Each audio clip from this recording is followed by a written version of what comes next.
وعلى من لا نبي بعده اما بعد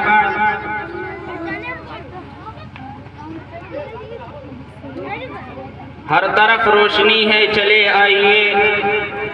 ہر طرف روشنی ہے چلے آئیے، بزم احمد سجی ہے چلے آئیے، اللہ اور اس کے محبوب سے گردوستی ہے چلے آئیے۔ نہیں تیرے سوا معبود اے میرے خدا کوئی، نہیں تیرے سوا معبود اے میرے خدا کوئی، نہیں ہے تیرے مثل لائق حمد و ثنا کوئی، خزانے ہیں تیرے قبضے میں ہر ایک چیز کے یا رب، خزانے ہیں تیرے قبضے میں ہر ایک چیز کے یا رب، خزانے ہیں تیرے قبضے میں ہر ایک چیز کے یا رب، نہیں ہے تیرے جیسا صاحب جود و عطا کوئی، مرادیں مانگتے ہیں تجھ سے تو ہی دینے والا ہے، مرادیں مانگتے ہیں تجھ سے تو ہی دینے والا ہے، دعا منظور کر سکتا نہیں تیرے علاوہ کوئی۔ خدا بندہ تجھے ہے علم کلی ذرے ذرے کا، خدا بندہ تجھے ہے علم کلی ذرے ذرے کا، کسی کو بھی نہیں کی ہے، کسی کو بھی نہیں کی ہے صفت اپنی عطا کوئی، کسی کو بھی نہیں کی ہے صفت اپنی عطا کوئی، مدد کے واسطے موجود رہتی ہے تیری رحمت، تڑپ کر مانگتا ہے تجھ سے جس دم بے نوا کوئی، نہیں ساجی تیرا کوئی شریک کبریائی میں، نہیں ساجی تیرا کوئی شریک کبریائی میں، نہیں ہرگز نہیں تیری قسم تجھ سے بڑا کوئی،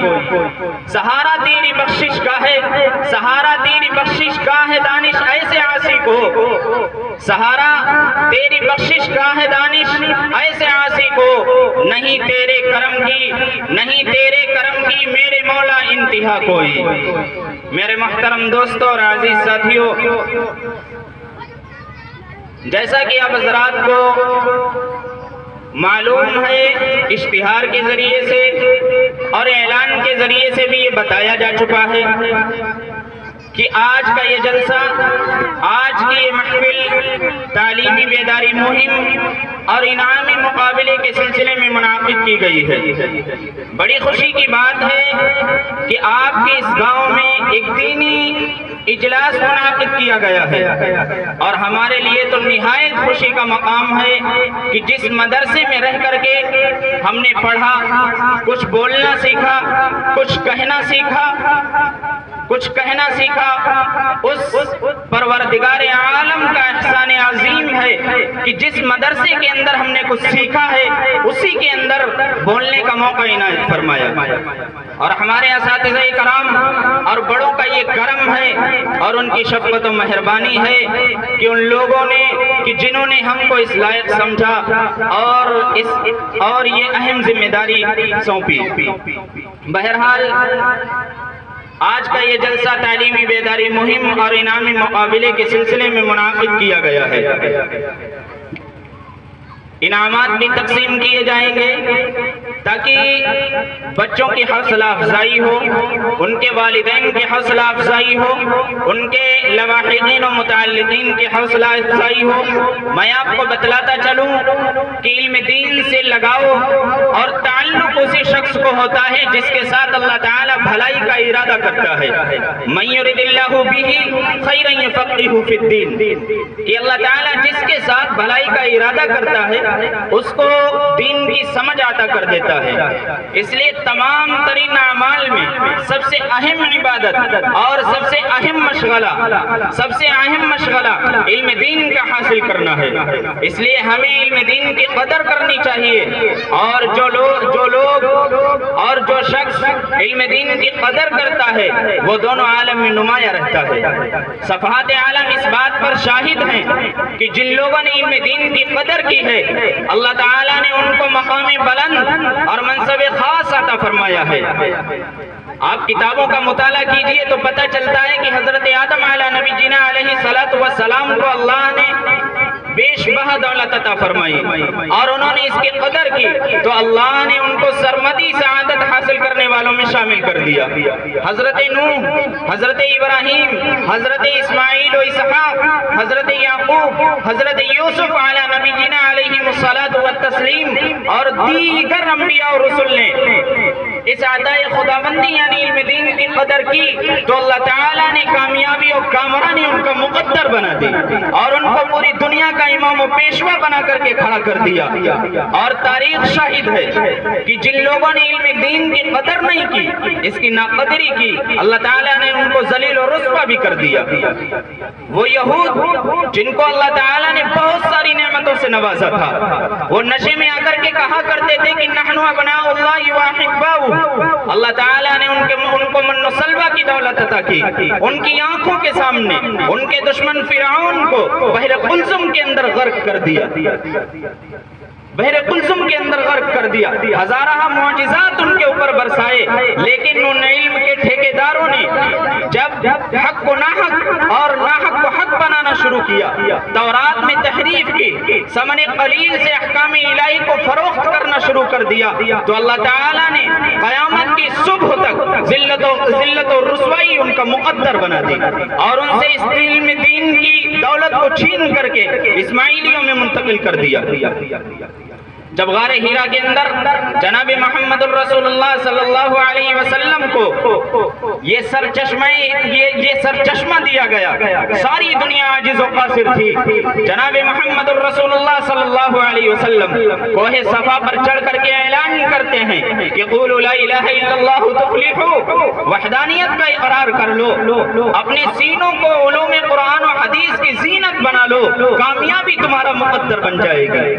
کبھی آپ اس علم کی خاطر خانہ کعبہ کے اندر جاتے، کبھی آپ شہر طائف میں جا کر کے اس پیغام کو پہنچاتے، کبھی آپ بازار عکاظ میں جا کر کے یہ صدا لگاتے،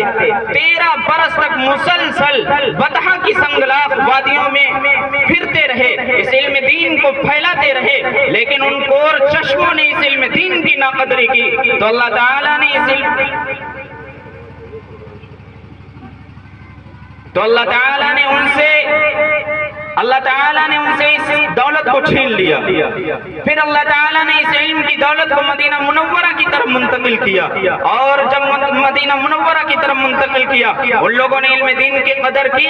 اور آپ صلی اللہ علیہ وسلم کے وصال کے بعد جب انہوں نے حضرت عثمان غنی رضی اللہ عنہ علم اور اہل علم خصوصاً حضرت عثمان غنی رضی اللہ عنہ کو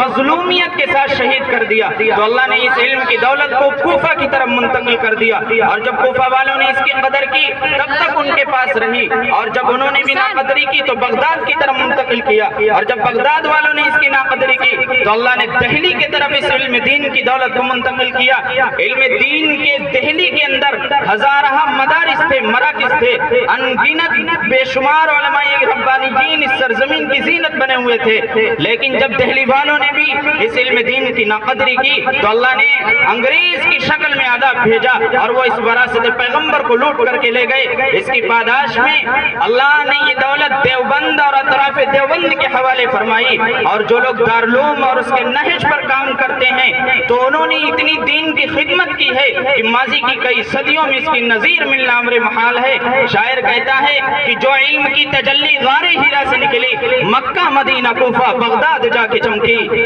دہلی کے راستے سے جو دیوبند پہنچی خوشبو علم دین سے دنیا تمام مہکی۔ بہرحال کہنا یہ ہے کہ یہ دولت ہمارے پاس اس لیے ہے کیونکہ ہم نے قدر کی ہے، ہمیں علماء کی بھی قدر کرنی ہے، ان بوریوں پر بیٹھنے والوں کی بھی قدر کرنی ہے۔ بہرحال اپنی بات کو مختصر کرتے ہوئے کہ آپ لوگ یہاں آئے ہیں اس کا مطلب یہ ہے، اس بات کی ضمانت ہے کہ آپ کو علماء سے محبت ہے، آپ کو طلباء سے محبت ہے، اس لیے آپ یہاں آئے ہیں۔ میں اللہ سے دعا کرتا ہوں کہ اللہ تعالیٰ آپ کی اس محبت کو قبول فرمائے۔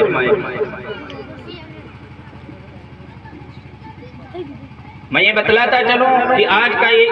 کے اس اجلاس عام کی سرپرستی فرما رہے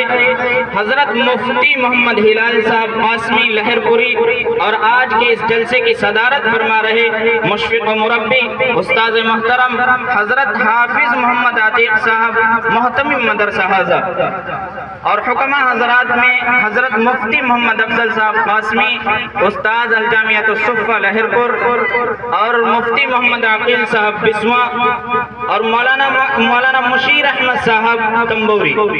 یہ لوگ حکمہ حضرات ہیں، فیصلہ کرنے والے ہیں، جو بچوں کا جو انعامی مقابلہ ہوگا اس کا یہ فیصلہ کریں گے۔ بہرحال ہماری مجلسوں اور محفلوں کی یہ تہذیب و روایت رہی ہے کہ ان کا آغاز قرآن کریم کی مبارک اور نورانی آیات سے کیا جاتا ہے، کیونکہ قرآن کریم وہ عظیم الشان کتاب ہے جس سے رشد و ہدایت کے سوتے پھوٹتے ہیں۔ قرآن کریم وہ علوم و معارف کا دریا ہے جس سے رشد و ہدایت کے سوتے پھوٹتے ہیں۔ قرآن کریم اپنی وسعت و معنویت، روحانیت و نورانیت کے لحاظ سے عظیم النظیر اور اپنی فصاحت و بلاغت کے اعتبار سے فقید المثال ہے۔ وہ جنہیں اپنی زباندانی اور زور بیانی پر بڑا ناز تھا، وہ جنہیں اپنی قافیہ سازی اور شعر گوئی پر بڑا فخر تھا، ایسے فصحائے وقت اور بلغائے زمانہ بھی قرآن جیسی ایک سورت تو دور کی بات ہے، 10 آیات تو بڑی چیز ہے، ایک آیت بھی پیش کرنے کی جسارت نہ کر سکے اور قرآن کریم کے چیلنجوں کا جواب دینے سے عاجز و قاصر رہ گئے۔ لہذا میں اسے قرآن کریم کی تلاوت پیش کرنے کے لیے قاری خوشی الحان حضرت قاری محمد ارقم صاحب استاد مدرسہ حفظ القرآن لہر پور سے درخواست ہے کہ وہ حضرت والا تشریف لائیں اور تلاوت کلام اللہ سے بزم کا آغاز فرمائیں۔ میں حضرت والا کا ان اشعار کے حوالے سے استقبال کرتا ہوں کہ صدا ایمان کی لو کی حفاظت کرتے رہتے ہیں، صدا ایمان کی لو کی حفاظت کرتے رہتے ہیں، سپاہی جنگلوں میں بھی عبادت کرتے رہتے ہیں، ہوا بھی ان کے کچے گھر سے آہستہ گزرتی ہے، جو دیے کی روشنی میں تلاوت کرتے رہتے ہیں۔ حضرت والا تشریف لائیں۔